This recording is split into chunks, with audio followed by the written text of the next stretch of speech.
जो लोग जेल नहीं कहना चाहिए, सुधार घर होता है वो, उनके लिए दुआई की जाती है। अब ये मोहिबुल्लाह साहब जब जेल जाएंगे उनको छुड़ाने कौन कौन जाएगा वो अलग बात। एक व्यक्ति नहीं है, ना मालूम कैसे किस तरह से वो चुनाव का टिकट मिला और चुनाव में जीत गए। मैं तो यही कहना चाहूँगी कि ये राजनीतिक जो इमेच्योरिटी है, अपरिपक्वता है, वो मुझे तो नज़र आ रही है। क्या समाजवादी पार्टी के टिकट से जीते मौलाना मोहिबुल्लाह नदवी से जब पूछा कि क्या आप आजम खान से मिलने जेल में जाएंगे, तो मोहिबुल्लाह नदवी ने कहा कि वो सुधारगृह है। आखिर उन्होंने आजम खान के लिए ऐसा क्यों कहा, आइए आप भी सुन लीजिए। क्या आजम खान से जेल में मिलने जाएंगे आप? दुआ करते हैं भाई, जो लोग जेल नहीं कहना चाहिए, सुधार घर होता है वो, उनके लिए दुआई की जाती है। मुरादाबाद से समाजवादी पार्टी के टिकट पर चुनाव जीती रुचि विला आजम खां की पत्नी से मिलने रामपुर पहुंची और साथ ही उन्होंने मोहिबुल्लाह नदवी के बयान पर कहा कि उन्हें अभी शायद राजनीति की इतनी जानकारी नहीं है। आजम खां समाजवादी पार्टी के फाउंडर मेंबर हैं, उनका भी सम्मान करना चाहिए और मैं या मोहिबुल्लाह नदवी जो भी चुनाव जीते हैं इस समाजवादी पार्टी के टिकट पर जीते हैं और आजम खां समाजवादी पार्टी के फाउंडर मेंबर हैं, उनका भी हमें सम्मान करना चाहिए, साथ ही उन्हें बधाई भी देनी चाहिए। और क्या कहा रुचि वीरा ने, आइए आप भी सुन लीजिए। मैं क्योंकि बहुत सालों से हम मंत्री जी से जुड़े हुए हैं, मंत्री जी की सरपरस्ती में राजनीति कर रहे हैं और मतलब इस टिकट में भी उनकी बहुत अहम भूमिका रही। तो पार्टी के जो राष्ट्रीय अध्यक्ष जी हैं अखिलेश यादव जी के साथ साथ मोहम्मद आजम खान साहब का भी इसमें बहुत बड़ा मतलब उनकी सरपरस्ती, हमारी सरपरस्ती में उनका बहुत बड़ा हाथ है। तो मैं आज वैसे शुक्रिया लफ्ज़ बहुत छोटा है, लेकिन एक तरह से मिलने के लिए भाभी से डॉक्टर तंजीम फातिमा जी से यहाँ घर पे मिलने के लिए आई थी और पहली फुर्सत में जब भी मुमकिन होगा मैं मतलब आदरणीय मंत्री जी से मिलने के लिए भी कोशिश करूँगी। जैसे भी पहली फुर्सत में होगा मैं मिलने के लिए जाऊँगी। अच्छा, आप मरवाद से चुनाव जीती हैं, आपका विरोध भी वहाँ पे बराबर हो रहा था। डॉक्टर एस टी हसन जो उनके समर्थकों ने भी आपका विरोध किया।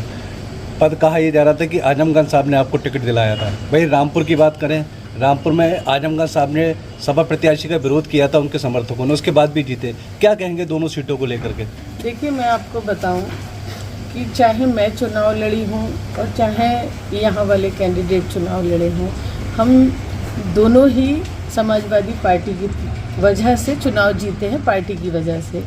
न तो कोई कैंडिडेट इतने बड़े चुनाव में थोड़ा बहुत प्रभावित कर सकता है, चुनाव को माहौल बना सकता है, लेकिन लोकसभा का चुनाव पूरी तरीके से पार्टी बेस पे लड़ा जाता है और जीता जाता है। जो हम आज़म खान साहब हैं उनकी वजह से आपने बात कही, अभी आज़म खान साहब नेता हैं, और जो आपने बात कही मुरादाबाद की या रामपुर की, तो आज़म खान साहब कोई मुरादाबाद या रामपुर तक सीमित नेता नहीं है, वो पूरे प्रदेश के और पूरे देश के नेता हैं। और दूसरी बात ये है कि जो बात आप लोग कह रहे हैं कि जो यहाँ के कैंडिडेट के बारे में भी मुझे सुनने को मिला कि वो आज़म साहब के बारे में कुछ बयानबाजी कर रहे हैं। देखिए, वो आज जो एमपी बने हैं या जो मैं एमपी बनी हूँ वो पार्टी की वजह से बने हैं, और आज़म खान साहब उस पार्टी के फाउंडर मेंबर हैं।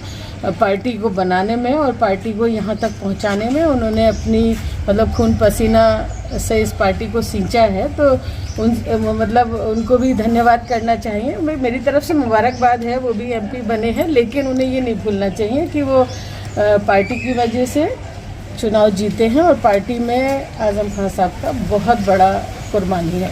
मैडम, कल जब मोहिबुल्लाह साहब जीते और उनसे एक सवाल किया गया कि आप क्या आज़म खान साहब से मिलने जाएंगे, उनके घर पे मिलने जाएंगे, वो जेल में आप मिलने जाएंगे, तो उन्होंने कहा कि वो जेल नहीं है, सुधार गृह है, और सुधार गृह में जो है वो मिलने नहीं जाया जाता है, दुआएं की जाती हैं। इस पर आप क्या कहेंगी? देखिए, मैं इसमें ज़्यादा तो क्या कहूँ, लेकिन ये है कि वो उनकी, क्योंकि वो एक राजनीतिक व्यक्ति नहीं है, ना मालूम कैसे किस तरह से वो चुनाव का टिकट मिला और चुनाव में जीत गए। मैं तो यही कहना चाहूँगी कि ये राजनीतिक जो इमेच्योरिटी है, अपरिपक्वता है, वो मुझे तो नज़र आ रही है। क्या आप जीतने के बाद एस टी हसन साहब से मिलेंगी? देखिए, एस टी हसन साहब कल भी भाई थे और आज भी भाई हैं। लेकिन चुनाव में तो नहीं दिखे आपके भाई। देखिए मैं अपने भाई बहन होने का फर्ज निभा सकती हूँ, उनको भाई होने का फर्ज उन्हें निभाना था। तो उन्होंने नहीं निभाया। आप ही कह रहे हैं कि दिखाई नहीं दिए। चलिए निर्दलीय प्रत्याशी के रूप में सुप्रीम कोर्ट के वरिष्ठ अधिवक्ता महमूद प्राचा रामपुर से निर्दलीय प्रत्याशी के रूप में चुनाव लड़े। साथ ही उन्होंने समाजवादी पार्टी के टिकट पर चुनाव लड़े मोहिबुल्ला नदवी के बारे में कहा कि मोहिबुल्ला नदवी जेल जाएंगे। आखिर उन्होंने क्यों कहा, आइए आप भी सुन लीजिए। इंटरनल मैटर है, उनसे ही पूछिए। अब ये मोहिबुल्ला साहब जब जेल जाएंगे उनको छुड़ाने कौन कौन जाएगा वो अलग बात है। मुझसे ये तब देखेंगे। जो आदमी किसी की बुरे में टाइम में नहीं आता तो लोग उसके बुरे में नहीं आते। तो जेल तो इनको भी जाना मेरे ख्याल से तय ही है। तो उनको जब छुटेंगे, वो जेल से जब भी जमानत होगी, तो उनको लेने कौन कौन जाएगा ये भी विषय है। क्या कहता है वोटर, अब की बार किसकी सरकार?